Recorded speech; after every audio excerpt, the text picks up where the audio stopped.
What is up? This is your LA in a Minute, and O.J. Simpson, perhaps the most infamous American of modern times, has passed away at 76 years old after a battle with prostate cancer. O.J.'s complex legacy as a football superstar, renowned commercial pitchman, and movie actor turned accused murderer captivated the nation for more than 50 years as one of the most high-profile people in U.S. history. Let's get into it. Simpson spent the majority of the last 30 years basking in infamy after his acquittal of the double murder of his ex-wife Nicole Brown Simpson and her friend Ron Goldman in 1995. Though a follow-up civil suit by the victims' families found him liable for the deaths and ordered him to pay $33.5 million in damages, Simpson simply moved to Florida in an attempt to regain normalcy after the notoriety from his starring role in the trial of the century. O.J. was born Orenthal James Simpson in the Potrero Hill section of San Francisco, where he briefly joined a gang and was incarcerated at the San Francisco Youth Guidance Center.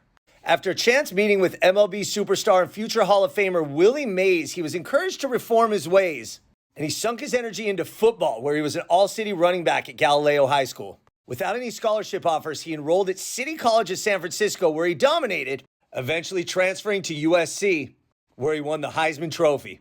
Simpson was drafted first overall in the 1969 NFL-AFL draft by the Buffalo Bills, where he went on to become a five-time All-Pro and the MVP in 1973 when he also set the single-season rushing record with 2,003 yards. O.J.'s natural charm and electric smile led to a burgeoning acting career, including roles in Roots, The Klansman, and the Naked Gun trilogy, as well as a wildly successful career as a pitchman for companies like Hertz and local LA brands like Pioneer Chicken.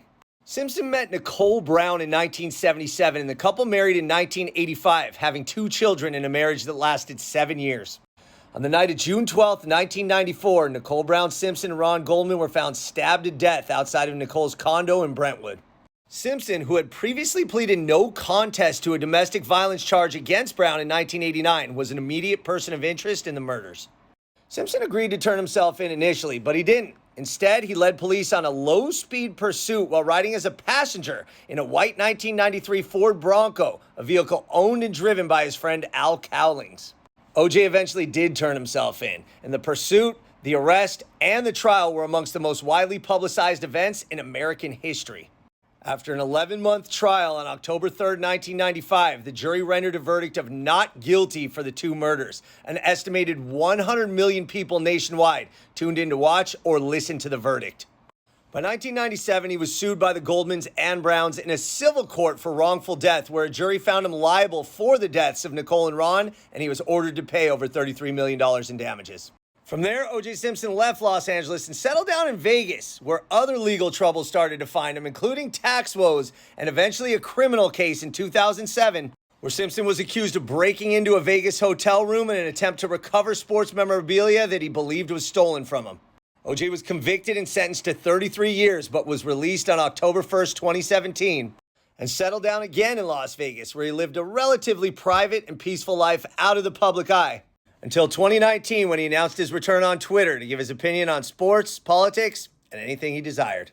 Now, O.J. had reportedly been battling prostate cancer in recent years, and his health took a turn for the worse of late, where he was recently spotted walking with a cane and apparently landed in hospice care over the last few months. So O.J. Simpson, football superstar, commercial pitchman, A-list actor, turned accused murderer. Very complex legacy for one of the most high-profile people in American history. All right, LA, it's been a minute.